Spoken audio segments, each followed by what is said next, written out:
जय जगन्नाथ बंधुगण मु देवदत्त साहू आरंभ करुच्ची मोर ये वीडियो मोटिवेशनल टेप्रे। तो बंधुगण चलतु डेरी नक वीडियोटी को आरंभ करवा। जदि मो चैनल आपको भल लगुए ताल लाइक सब्सक्राइब करी मते मोटिवेशन देवे। भल लोकंकर भगवान परीक्षा निश्चिंत नहीं था किंतु केबे भी साथ छाड़ी न था एवं खराब लोकों को भगवान बहुत किछि दे था किंतु केबे साथ दे न था। जीवन दुईटी लोकंकर आवश्यकता बहुत जरूरी अटे। जड़े श्रीकृष्ण न लड़ी मध्य विजय निश्चिंत कर दियंती आउ जड़े कर्ण जे पराजय सामने देखी मध्य साथ केबे छाड़ती नहीं। तुमे ताहा कर जहाँ तुमे चाहूच तुमको ताहा प्राप्त हब जहाँ मु चाहूँगी। तुमे ताहा कर जहाँ मु चाहूँगी तुमको ताहा प्राप्त हब जहाँ तुमे चाहूच।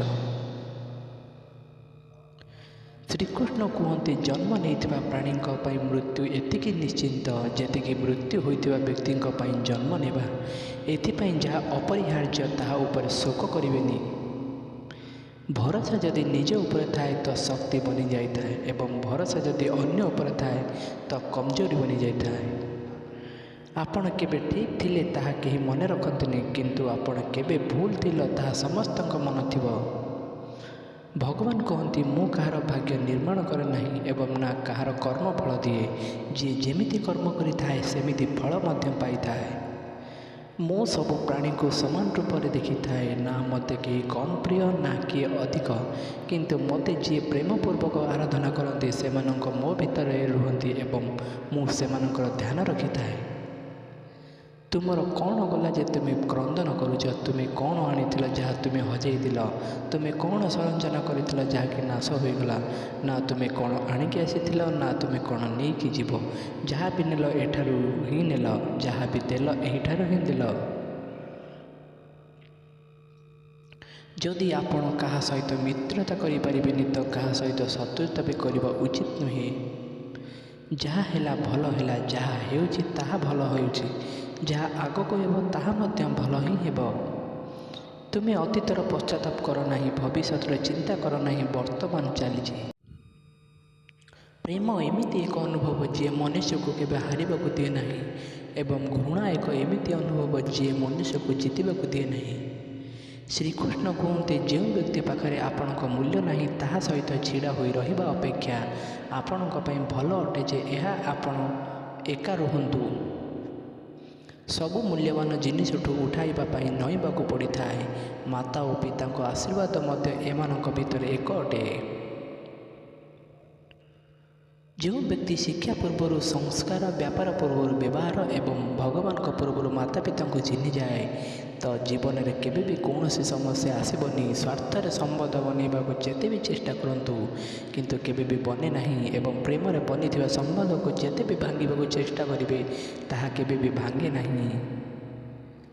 समस्त भितर निज शक्ति एवं निज दुर्बलता थाए। माछ जंगल में दौड़ी पारे नहीं एवं सिंह पानी रे राजा होई पारे नहीं।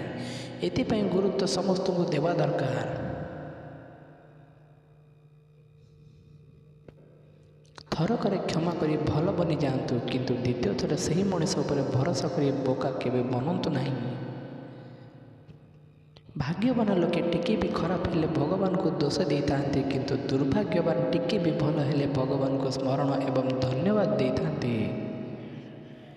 जेबे आम मन दुर्बल होता है तो खराब परिस्थिति गुड़िक समस्या बनी जाए एवं जेबे आम मन स्थिर हो जाए तो खराब परिस्थिति गुड़िक आह्वान बनी जाए एवं जितेबाला आम मन मजबूत होता है तो सब परिस्थिति अवसर बनी जाए।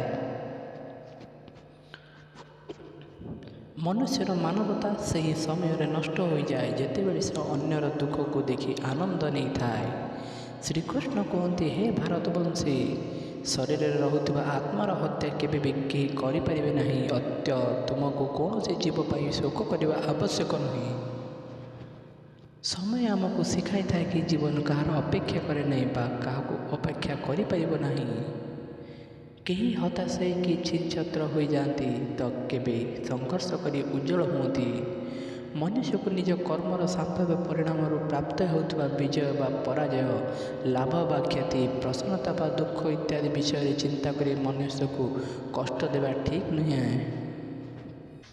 ଯଦି ଆପଣ ନିଜ ଭୁଲରୁ କିଛି ଶିଖୁଛନ୍ତି ତ ଭୁଲ ସିଡ଼ି ଗୁଡ଼ିକ ଅଟେ, ଆଉ ଯଦି କିଛି ଶିଖନ୍ତି ନାହିଁ ତ ଭୁଲ ଗୁଡ଼ିକ ସାଗର ଅଟେ।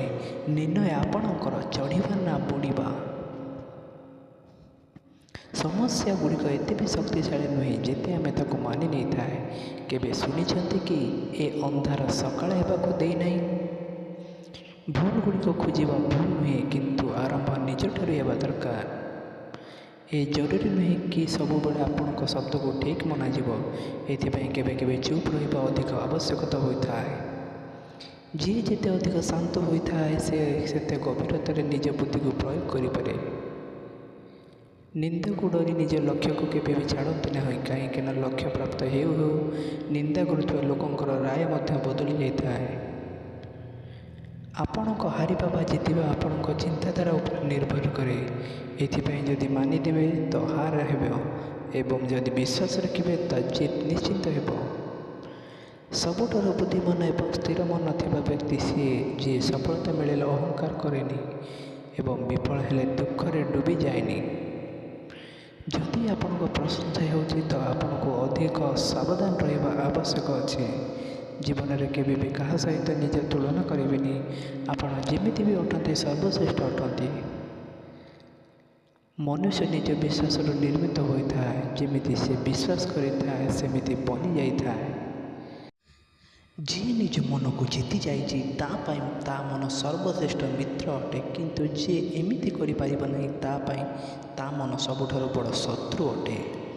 ନକାରାତ୍ମକ ବିଚାର ଗୁଡ଼ିକ ଆପଣଙ୍କ ମନକୁ ଆସିବା ନିଶ୍ଚିନ୍ତ ଅଟେ, କିନ୍ତୁ ଏ ଆପଣଙ୍କ ଉପରେ ନିର୍ଭର କରେ କି ଆପଣ ଏହି ବିଚାରକୁ କେତେ ମହତ୍ତ୍ୱ ଦେଇଛନ୍ତି।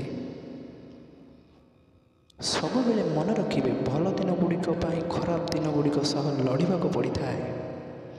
ଜୀବନରେ କିଛି ବି ସ୍ଥାୟୀ ନୁହେଁ, ଏଥିପାଇଁ ନିଜକୁ ତନାବଗ୍ରସ୍ତ କରନ୍ତୁନି।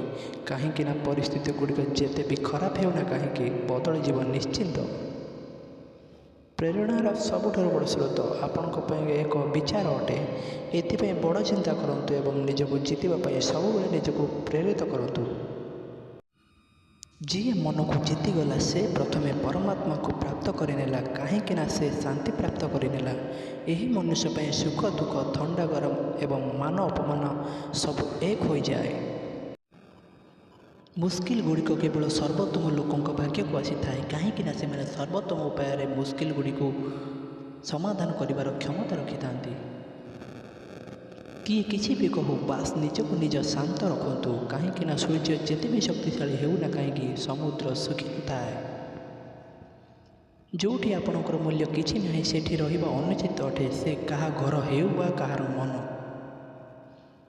ଯଦି କିଏ ଆମର ହାତ ଏବଂ ସାଥ ଦୁଇଟି ଜିନିଷ ଛାଡ଼ିଦିଏ ତ ଭାଗ୍ୟ ଆମର ଆଙ୍ଗୁଠିକୁ ଧରିବା ପାଇଁ କାହାକୁ ନା କାହାକୁ ପଠାଇ ଦିଅନ୍ତି। ତାଙ୍କରି ନାମ ପରମାତ୍ମା ଅଟନ୍ତି।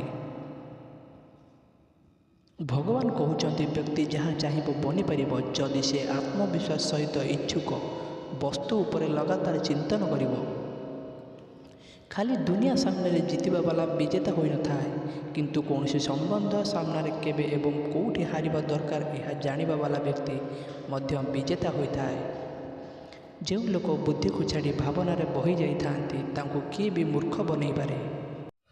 ସମୟ ପୂର୍ବରୁ ମିଳୁଥିବା ଜିନିଷ ନିଜ ମୂଲ୍ୟ ହଜାଇ ଦେଇଥାଏ ଏବଂ ସମୟ ପରେ ମିଳୁଥିବା ଜିନିଷ ନିଜ ମହତ୍ତ୍ୱ ବଢ଼ାଇ ଦେଇଥାଏ।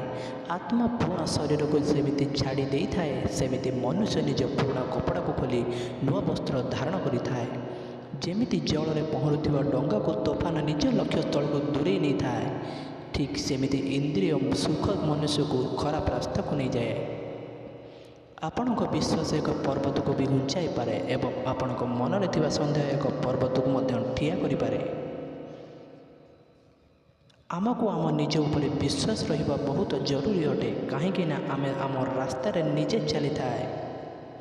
ସମୟ କେବେ ବି ଏକା ଭଳି ରହିନଥାଏ, ତାକୁ ବି କାନ୍ଦିବାକୁ ପଡ଼ିଥାଏ ଯିଏ ବିନା କାରଣରେ ଅନ୍ୟକୁ କନ୍ଦାଇଥାଏ। ନିଜ ଇଚ୍ଛା ଶକ୍ତି ମାଧ୍ୟମରେ ନିଜକୁ ଏକ ନୂଆ ଆକୃତି ପ୍ରଦାନ କରନ୍ତୁ। କେବେ ବି ନିଜକୁ ନିଜ ଆତ୍ମା ଇଚ୍ଛାରେ ଅପମାନିତ କରିବେନି। ଇଚ୍ଛା ଏକମାତ୍ର ନିଜର ମିତ୍ର ହୋଇଥାଏ ଏବଂ ଇଚ୍ଛା ବି ଏକମାତ୍ର ନିଜର ଶତ୍ରୁ ହୋଇଥାଏ। ନିଜ ପୀଡ଼ା ପାଇଁ ସଂସାରକୁ ଦୋଷ ଦିଅନ୍ତୁନି, ନିଜ ମନକୁ ବୁଝାନ୍ତୁ। ତୁମ ମନର ପରିବର୍ତ୍ତନ ହିଁ ତୁମ ମନ ଦୁଃଖର ଅନ୍ତ ଅଟେ। ଭଗବାନ କହୁଛନ୍ତି ନିଜକୁ କେବେ ବି ଦୁର୍ବଳ ଭାବନ୍ତୁନି। ଯଦି ଆପଣ ପଡ଼ିଯାଆନ୍ତି ଉଠିବାର ପ୍ରୟାସ କରନ୍ତୁ, ଲଢ଼ନ୍ତୁ, ପୁରା ନିଷ୍ଠାରେ ନିଜ କର୍ତ୍ତବ୍ୟ କରନ୍ତୁ, ବାକି ସବୁ ମୋ ଉପରେ ଛାଡ଼ି ଦିଅନ୍ତୁ। ହେଇପାରେ ସବୁଦିନ ଭଲ ହେବନି, କିନ୍ତୁ ସବୁଦିନ ଭିତରେ କିଛି ଭଲ ନିଶ୍ଚିନ୍ତ ହେବ। ଧୈର୍ଯ୍ୟ ରଖନ୍ତୁ। କେବେ କେବେ ଆପଣଙ୍କୁ ଜୀବନର ସବୁଠାରୁ ଭଲ ପାଇବା ପାଇଁ ସବୁଠୁ କଠିନ ରାସ୍ତା ଅତିକ୍ରମ କରିବାକୁ ପଡ଼ିପାରେ। ଦୁଃଖ କରିବା ବନ୍ଦ କରନ୍ତୁ। ନିଜ ପରିସ୍ଥିତି ସହ ନିଜେ ଲଢ଼ିବା ଶିଖନ୍ତୁ, କାହିଁକିନା ସାଥ ଦେବା ବାଲା ଶ୍ମଶାନଠୁ ଆଗକୁ ଯାଇନଥାନ୍ତି। ସମୟ ଯେତେବେଳେ ନ୍ୟାୟ କରିଥାଏ, ତେବେ ସାକ୍ଷୀ ଦେବାକୁ କେହି ଆବଶ୍ୟକ ପଡ଼ିନଥାନ୍ତି। ଏକ ଉପହାର ତେବେ ଯାଇକି ଅସଲି ଏବଂ ପବିତ୍ର ଅଟେ, ଯେବେ ତାକୁ ହୃଦୟରୁ ଠିକ୍ ବ୍ୟକ୍ତିକୁ ଠିକ୍ ସମୟ ଏବଂ ଠିକ୍ ଜାଗାରେ ଦିଆଯାଏ। ଉପହାର ଦେଉଥିବା ବ୍ୟକ୍ତି ମନରେ ସେହି ଉପହାର ବଦଳରେ କିଛି ବି ଆଶା ନଥାଏ। ସୁନ୍ଦରତା ଆପଣଙ୍କର ଦୃଷ୍ଟିକୋଣରେ ଥାଏ। କାହାକୁ ପଙ୍କରେ ଖେଳୁଥିବା ପଦ୍ମ ଭଳି ଲାଗିଥାଏ, ତ କାହାକୁ ଚନ୍ଦ୍ରରେ ଦାଗ ଦେଖାଯାଏ। ଜୟ ଶ୍ରୀକୃଷ୍ଣ। ଯଦି ମୋ ଚ୍ୟାନେଲଟି ଭଲ ଲାଗିଥାଏ ତ ଲାଇକ୍, ସବସ୍କ୍ରାଇବ୍ କରି ପାଖରେ ଥିବା ବେଲ୍ ଆଇକନ୍କୁ ଦବାଇ ଦିଅନ୍ତୁ। ପୁଣି ଦେଖାହେବ ଆସନ୍ତାକାଲି ବନ୍ଧୁଗଣ। ଆଜି ପାଇଁ ତ ସମୟ ହେଇଯାଇଛି, ମୋତେ ବିଦାୟ ଦିଅନ୍ତୁ। ପୁଣି ଆସନ୍ତାକାଲି ନୂଆ ଭିଡ଼ିଓ ସହ ଦେଖାହେବ।